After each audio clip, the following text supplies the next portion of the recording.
हमारी अगली चैंपियन ने नीट 2023 में इतना बढ़िया स्कोर करने के साथ साथ CBSE 12th बोर्ड्स में भी अपनी सिटी में टॉप किया with 98.2%. And there's much more to her journey than this. Let's welcome Shagun to the stage with a huge round of applause. Yeah, please. सबसे पहले शगुन many congratulations on scoring this well. Thank you. मैं जानना चाहूंगी when did you decide to get into medical field? Actually, I decided to get into medical field in grade 10. I scored nice in biology, so I thought that it would be a nice choice to go in this field. So 11-12 standard, you have prepared throughout for NEET 2023 and performed exceptionally well.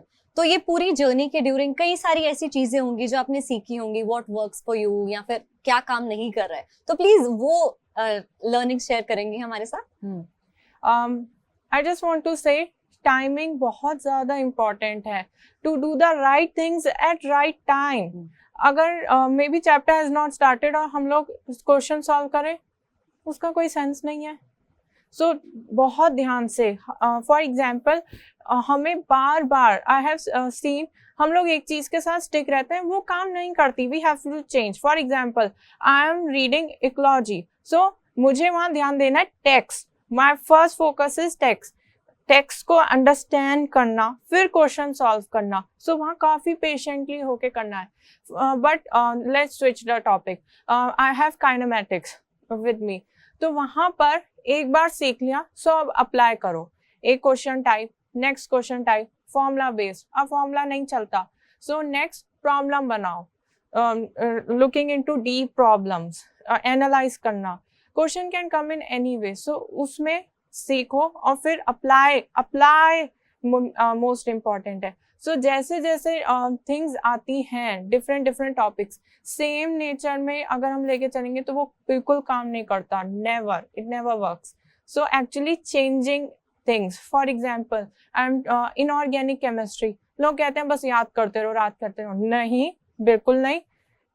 You have a reaction, mind भी apply करो. For example let me give you, for example basic reaction कोई चल रही है, सो ध्यान दो. ये एक हमें बेस प्रिपेयर करनी है, तो हमें कुछ ऐसा लेना चाहिए जिससे हमारा फाइनली हमें बेस मिले. सो देखना होगा कटायन कैसा रखना चाहिए, अनायन कैसा रखना चाहिए, क्या हमारा एक्चुअली आउटकम होना चाहिए. Throughout these 2 years while you were preparing for NEET 2023, कहीं भी कोई ऐसा मोमेंट था when you felt like के शायद I might not be able to pull this off, और उस टाइम पे how did you motivate yourself? हाँ, कई बार लगता था मुझे भी I can, बट फिर मैं लगती थी क्यों, टेक्स्ट बुक ही तो है, क्यों नहीं हो सकता. तो फिर खुद को बहुत पुश करना पड़ता है, नहीं होगा. और बहुत मैंने कहा ना, कई बार ऐसा होता है हमें नहीं पता, पर जैसे मैं कहूँ एग्जाम हो गया, 4 दिन पहले की बात है, एग्जाम हो गया और तब मुझे समझ में अच्छा ये इसका मतलब ये था. अब जब एग्जाम हो गया उसके बाद भी मुझे समझ में आ रहा है अच्छा इसका ये मीनिंग था. सो वो डिपेंड करता है, टाइम टेकिंग ये बहुत होता है. कई बार हमें इंस्टेंटली वो चीज़ समझ में आती है, कई बार 1 महीना लगता है, 2 महीना, कई बार 9 महीने भी लग जाते हैं उस बात को समझने में. सो हाँ, बहुत टाइम टेकिंग होता है, तो बहुत ज़्यादा पेशेंस रखना होता है हर चीज़ के लिए अगर सब कुछ समझना है तो. And I'm sure बहुत सारी learnings रही होंगी इस journey के during because you were there, है ना? And these are our future champions sitting here and they have a few questions to ask. So let's open the floor to them. Yeah, please. My question is, how did you focus on your study when you have distractions? Distraction सच में होते हैं, but सच में बहुत ज़्यादा खुद को harsh करना पड़ता है. कई बार इग्नोर भी करना पड़ता है. मदर ही एक डिस्ट्रैक्शन हो सकती है. जैसे मेरी मम्मी हमेशा मुझसे कहती थी आज हम ये करते हैं, चलो आज हम वो करते हैं, पर कई बार मुझे अपनी मम्मी को भी इग्नोर करना पड़ता था. कई बार मैम को भी इग्नोर करना पड़ता है स्कूल की. वो कहती रहती हैं सबसे सुंदर प्रोजेक्ट जो बनाएगा ना उसे ही फर्स्ट प्राइज मिलेगा. पर नहीं करना, हमें नहीं चाहिए फर्स्ट प्राइज, अभी तो पढ़ने का टाइम है, या फिर हमारे कल ही AITS है, तो इग्नोर मारना पड़ता है. सो मैं ये कहूँगी डिस्ट्रैक्शन सिर्फ फोन ही नहीं होती, मैम, चिल्ड्रन, एक्चुअली फ्रेंड्स भी होते हैं, वो कहते हैं आज तो हम ये करने जा रहे हैं, चलो तुम भी आओगे, तो उन्हें भी इग्नोर करना पड़ता है. तो सबसे अगर डिस्ट्रैक्शंस को बिल्कुल हटाना है ना, तो सबसे इम्पोर्टेंट है ignorance. Do you think that NCERT is enough for physics numericals? No, NCERT सिर्फ पढ़ना कोई रीजन नहीं होता, एक्चुअली उसे समझना is what is really important. NCERT is very enough. I really say NCERT के जो क्वेश्चंस है बैक एक्सरसाइजेस बहुत अच्छे हैं. एक पोटेंशियल का क्वेश्चन है, बहुत अच्छी है NCERT एक्चुअली. इन टेक्स्ट क्वेश्चन बहुत ज्यादा अच्छे हैं, बट एक्चुअली हम उसे किस डेप्थ में पढ़ते हैं वो that is very important. To this I would want to add another question कि आपने जो इतना सारा text as you are saying, तो उसको कैसे डिसाइड किया, अच्छा यहाँ से ये पढ़ेंगे, यहाँ से ये पढ़ेंगे, यहाँ से ये पढ़ेंगे? Human physiology, my ma'am's notes बहुत अच्छे थे, पॉइंट वाइज मैम ने बहुत अच्छा समझाया था. मैं आज भी कहती हूँ मैंने 12th में कभी भी ह्यूमन फिजियोलॉजी नहीं पढ़ी. उन्होंने इतना अच्छा काम किया था, उनके नोट्स ने ही काम कर दिया सारा. बॉटनी में मैं कहूँ, मैंने सच बताऊं टाइम बहुत लगता है, वो बहुत लंबे नोट्स थे. बट बॉटनी में एक बार मैंने पढ़ा था मॉलिक्यूलर बायोलॉजी, पेडिग्री एनालिसिस जो है हमारा जेनेटिक्स, मैंने आज तक उसे फिर से कभी नहीं पढ़ा, आखिरी दिन तक भी नहीं पढ़ा, क्योंकि मुझे इतना इलेबोरेट नोट्स थे कि वो. नेक्स्ट फिजिक्स मुझे हर रोज करनी पड़ती थी. मैं आज बताऊं मेरा होम साइंस का बोर्ड एग्जाम अगले दिन था, आज भी मैंने फिजिक्स काइनेमैटिक्स और न्यूटन लॉ ऑफ मोशन में कर रही थी. फिर वो इम्पोर्टेंट था क्योंकि उसे टाइम चाहिए. मैं कल एग्जाम है, इसके पीछे आज इसे नहीं छोड़ सकती क्योंकि इसका तो बहुत लॉन्ग रन है. But plant kingdom, animal kingdom मैं कई बार एनसीईआरटी से गो थ्रू किया.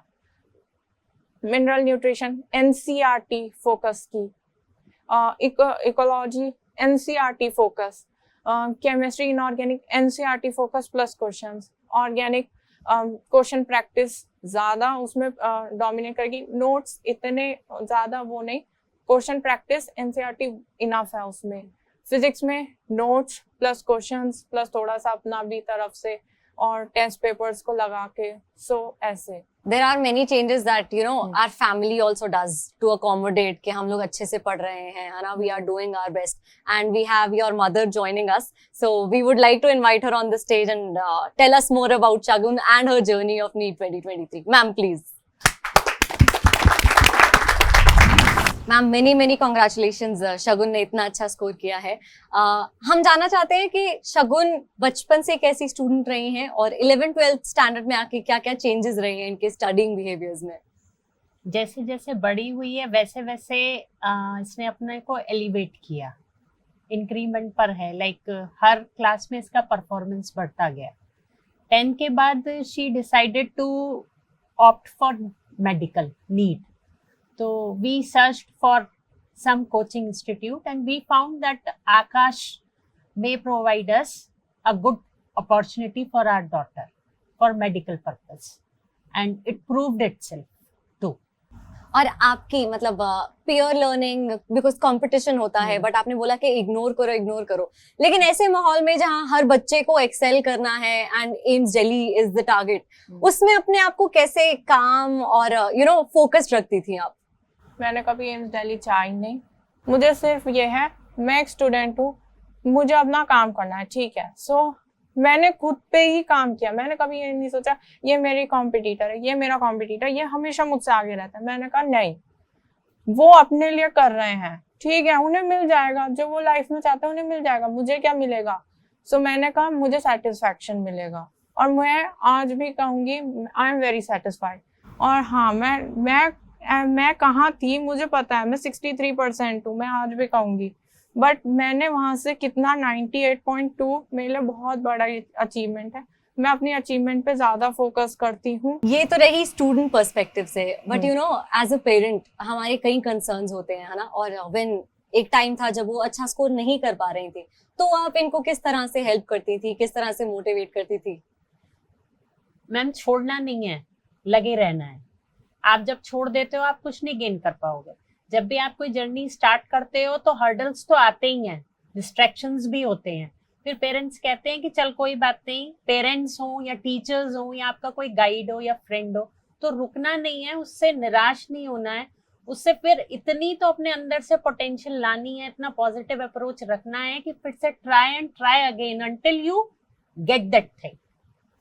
So I'm sure के first hands-on experience because you know we hear के ये थोड़ा सा आपको ignore कर देती थी, तो कहीं ऐसे टाइम भी रहे होंगे when you might have also been frustrated कि बात ही नहीं सुन रही है, कहना ही नहीं मान रही हाँ है. नहीं, कभी कभी बच्चे जिद्दी हो जाते हैं, मतलब पेरेंट्स को लगता है कि हमारी नहीं सुन रहे हैं और अपना जो उनका है उसको ज्यादा महत्व दे रहे हैं, लेकिन थोड़ा टाइम बच्चे को देना चाहिए, उसके बाद रिजल्ट देखना चाहिए, थोड़ी फ्रीडम देनी होगी, क्योंकि ये बच्चा है जो कर रहा है, पेरेंट्स तो सिर्फ उसको पुश कर सकते हैं या गाइड कर सकते हैं या मोटिवेट करना है, और उसके बाद रिजल्ट्स धीरे धीरे आ ही जाते हैं सबके एफर्ट से.